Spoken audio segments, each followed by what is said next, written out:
You also said something recently when you were on Capitol Hill and you were being asked about vaccines and whether or not you would recommend them for people out in the United States. And you said that people should not take medical advice from you. You are the HHS secretary, though, and your job is to create guidance and to talk about vaccines and medical testing. Why should people not take medical advice from you? Well, they probably shouldn't take medical advice from any HHS secretary. Wait, did he just say don't listen to him? Just said, and I quote, okay, did anyone else catch that? The Health and Human Services Secretary, the guy in charge of national health guidance, just said, and I quote, people shouldn't take medical advice from me. What? Isn't that literally his job? Look, I get what RFK Jr. is saying here. He's pointing out that people shouldn't blindly follow government figures. But Kaitlan's right to press him. If we shouldn't listen to him, who do we listen to? This is where the government totally confuses people. Very few of the HHS secretaries, historically, I think maybe 10 or 20%, 15% have been doctors. People were asking me, I was responding to a question about my personal health choices, and I said that's not relevant because people should not make their decisions based upon my personal health choices. He clarifies that the advice doesn't come from him personally, it comes from committees and scientists. That sounds official. But doesn't that also make the advice kind of faceless? He basically says, don't trust me, trust the infrastructure. But that's the thing. We've been trusting the infrastructure, and it hasn't exactly inspired confidence. I appreciate the honesty, but there's also a bit of dodging going on here.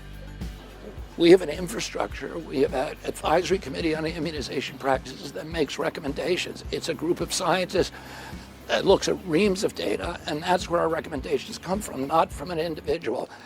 But you're leading it's all time, of those you know, agencies. one of the big mistakes that you and many other of your media colleagues made during COVID is to try to convince the American people that they should trust the experts. Trusting the experts is not a feature of science. It's not a feature of democracy. It's a feature of religion and totalitarianism. What we should do is trust the science. Now this part right here, this is where things get spicy. RFK Jr. says trusting experts isn't democratic. It's religious or even totalitarian. And honestly, that's a bold but interesting point. We were all told to just trust the experts during the pandemic. But why is questioning that suddenly dangerous? RFK's argument here is about transparency and critical thinking, not just blind obedience.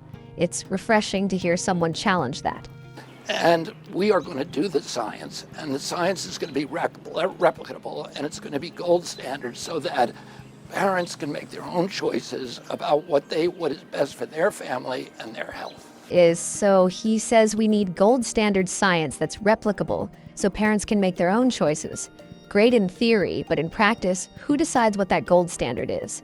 The same institutions we're told not to blindly trust. It's a loop. He's right that personal choice matters. But public health gets messy when everyone's doing their own thing. Still, I'd take this over forced compliance any day. But I think people, the message was to trust the science and what studies were finding and what during people were COVID, seeing. that was a bad message. No, it was trust the experts. That's what you kept telling us. Trust the experts. I don't know that I ever said that. Well, I mean, we talked to the officials. Actually, your during network COVID, was saying it every day. we took the briefings live every day with all of the experts that President Trump. Those were President Trump's doctors. But those are the people President Trump brought out to the briefings. Oh, President Trump brought, and I can. He if brought you Dr. want to go Fauci chapter and and Dr. verse, I Birx. can tell you what President Trump did right and what President Biden did wrong. What I'm saying to you. But I want to get back to what your comment was about that. You said that people should not take your medical advice.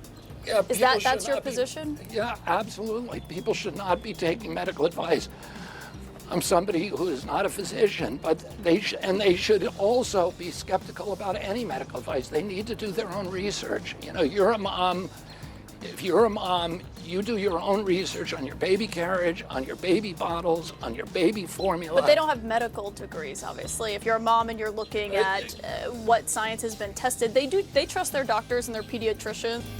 Now here's where the debate gets real. Kaitlan pushes back with, but they're not doctors, and that's fair. But RFK Jr. claps back with something a lot of people relate to. Moms research everything. Bottles, formula, strollers, but When it comes to vaccines, suddenly we're told, shut up and trust the professionals. That doesn't sit right. Being informed isn't anti-science, it's smart parenting. One of the responsibilities of living in a democracy where physicians and every sort of expert are subject to all kinds of biases. One of the responsibilities of living in a democracy is to do your own research and to make up your own mind. So that's your message to moms or to anyone, is to do your own research. I would say be skeptical of authority. My father told me that when I was a young kid. People in authority lie. And we've seen a lot of that in our country. And people in the media lie. And people need to make their own judgments and be skeptical and maintain their capacity for critical thinking. And that was shut down during COVID. And the media was complicit in that. Disagree on that last part. Secretary Kennedy, thank you for your time. Good to meet you, Kaitlan. This was his mic drop moment. RFK Jr. says a democracy requires critical thinking, and he's absolutely right. We can't just outsource our thinking to bureaucrats or media voices. Yeah, some people in power lie. That's not a conspiracy theory. That's history. I don't agree with everything RFK Jr. says, but when he tells people to think for themselves and question authority, I'm listening.